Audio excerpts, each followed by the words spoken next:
Subscribe to my channel. Click on bell icon to get notification about new video. Chapter 10. Play with patterns.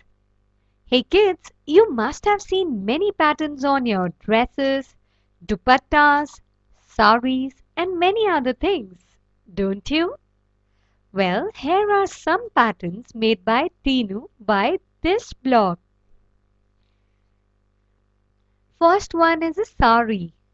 The next one is bedsheet and the other one is dupatta.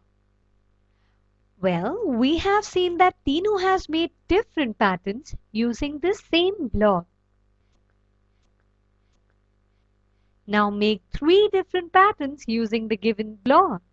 Here is the pattern number 1, pattern 2, pattern 3.